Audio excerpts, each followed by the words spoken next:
Mula Luzon, Visayas at Mindanao, lagi kang una sa mga balita at impormasyon na mas pinalakas na unang balita.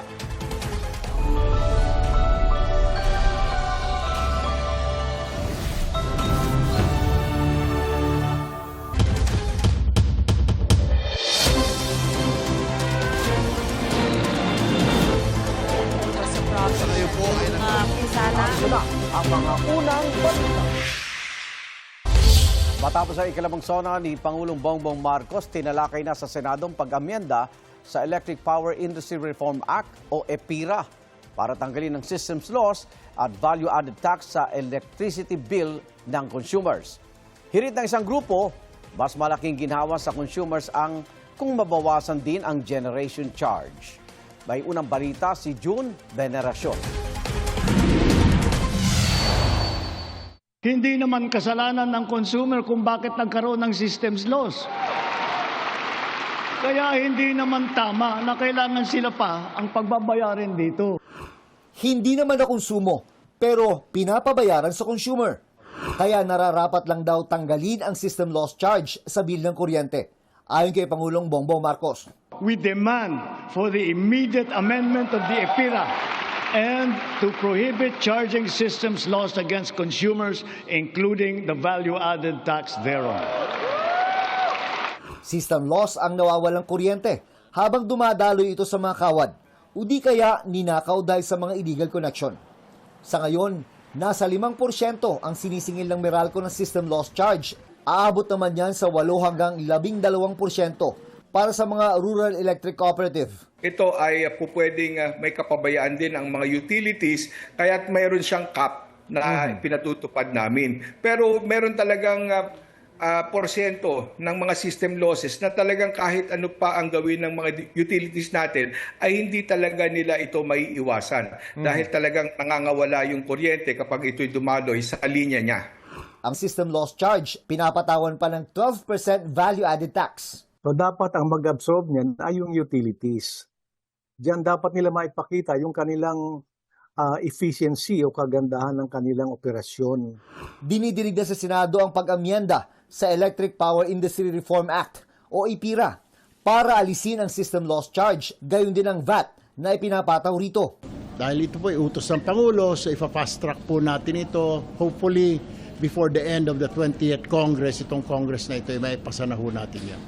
Actually, yung VAT talaga, yan ang tingin kong kailangan talaga i-re-examine. Pag lumabas ang power plant, 12% VAT. Pag kumaan sa transmission lines sa Transco, 12% VAT. Pag bagsak sa bahay, 12% VAT uli. Times 3. Isang beses lang.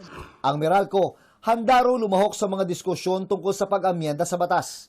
Pero dapat daw kilalanin na common operational aspect ng paghahatid ng kuryente ang system loss. Namumuhunan ng Meralco sa pag-modernize at pag-upgrade ng pasilidad, kaya hindi sila lumalampas sa 6.5% cap ng ERC. Pero di raw talaga mawawala ang system loss. Ayon naman sa Philippine Rural Electric Cooperatives Association na may miyembrong 121 electric cooperatives sa bansa, kakayanin lamang nilang tanggalin ang system loss charge kung may subsidiya mula sa gobyerno. Bilang mga electric cooperatives non-stock non-profit, wala hong provision or wala hong pondo na nakalaan para saluhin ang mga gastusin na ito. Matagal ng panawagan ng Power for People Coalition na tanggalin ang system loss charge, pero ang tunay daw na makakaluwag ay kung mabawasan ang generation charge na 65% ng electricity bill. Sabi ng Power for People Coalition, kung gumamit ng renewable energy ang mga generation company sa halip na coal at liquefied natural gas o LNG, malaki ang matatapyas dyan. Mas nagmahal pa nga ang inaangkat na coal at LNG nang magkagyera sa Iran. Tinamaan tayo sa panahon ng Ukraine War, tumaas ang presyo ng kuryente. Hanggang ngayon, tumama yung Iran War, pataas ng pataas yung kuryente natin dahil yan sa importation ng coal at gas. So, kung baga sa elementary solution, kailangan mong palitan yung source na yon. Ito ang unang balita. June Veneracion, GMA News.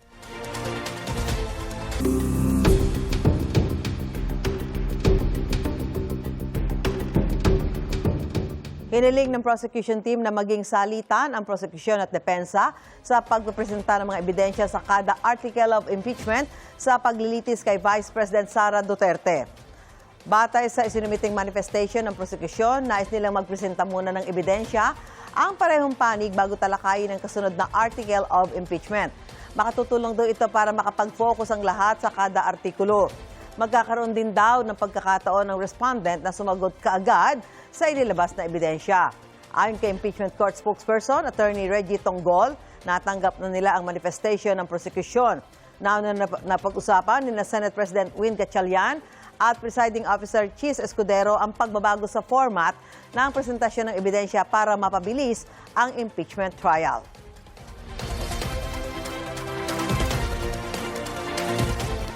Ibinasura ng Sandigan Bayan 5th Division ang hiling ni Senador Jinggoy Estrada na makapagpiyansa para sa kasong plunder. Batay sa resolusyon ng Anti-Graft Court, masyado pang maaga at walang legal na basihan para pagbigyan ang hiling ng senador. Sabi ng Sandigan Bayan, kailangan munang mapatunayan sa isang pagdinig na mahina ang ebidensya laban sa senador. Saka raw siya pwede maghain ng petisyon para makapagpiyansa. Dahil dyan, mananatiling nakakulong sa Estrada sa New Quezon City Jail para sa plunder case kaugnay sa pagtanggap umano ng kickbacks sa flood control projects. Dati na itinanggi ng senador na tumanggap siya ng kickback.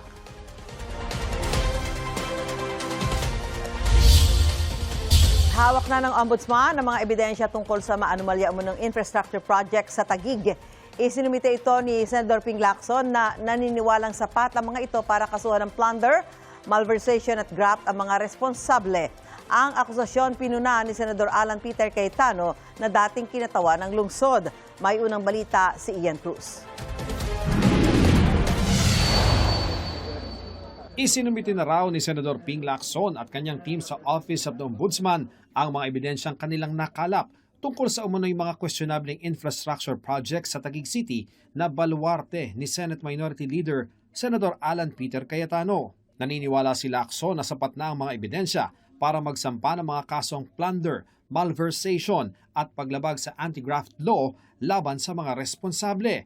Ani Lacson, kakaiba ang mga anomalya sa Taguig sa mga questionabling flood control projects na una nilang nadokumento sa Bulacan. Gumamit umano ng old and new tricks ang mga infrastructure projects sa Taguig. Kabilang anya ang pagpapanggap sa isang illegal na reclamation project bilang mga slope protection structure na may kasamang ilang ghost project. May mga kaso rin umano ng double appropriation at pag-recycle ng mga larawan mula sa mga luma at tapos ng kontrata para singilin at kubrahin ang bayad para sa mga bagong proyekto.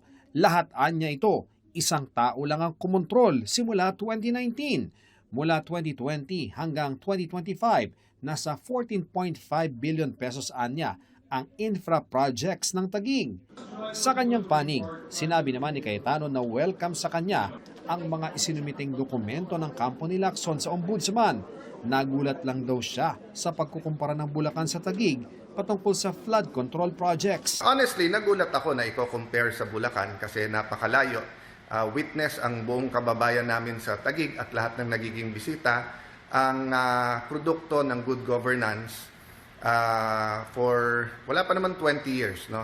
2010 till now and ako 1998 till now bilang congressman. Nauna nang sinabi ni Cayetano na walang ghost project sa Taguig. Sabi niya, malisyoso ang akusasyon. But from my point of view, it's malicious because nga hindi ko alam kung ano exactly at bakit ganun ang accusation at bakit suddenly etc. But as I told you, always ready to face the consequences. May cost parati po talaga ang lahat ng ating pakikibaka, ang lahat ng ating struggle, maging opposition, mga administrasyon. Ang asawa ni Cayetano na sila ni Cayetano ang kasalukuyang mayor ng Taguig. Sinusubukan pa naming makuha ang panig ng Taguig LGU sa pahayag ni Lacson. Ngayong nagsumite na ng dokumento sa Ombudsman si Senador Lacson patungkol sa Taguig. Iimbestigahan pa rin ba ito ng Senate Blue Ribbon Committee? Yung kay Senator Ping po, choice niya po yun. Alam nga ba naman agawin ho namin sa Ombudsman, nasa Ombudsman na po yun. So, hindi ho kami papakialaman ho namin. Sabi ni Senate Blue Ribbon Committee Chairman Senator Erwin Tulfo, Kapag naisa formal na ang membership ng komite, magpapatawag na siya ng investigasyon ukol sa flood control. Isa sa lumutang na magbibigay ng pahayag sa pagdinig ang kapatid ni Senador Cayetano na si dating Taguig Mayor Lino Cayetano. What I heard is willing, he has documents and mga na pwedeng isumiti po sa Blue Ribbon. Pati nga po yung dating mayor po ng Taguig, may mga documents din po nga isusumite. So we will entertain that. Ito ang unang balita, Ian Cruz, GMA News.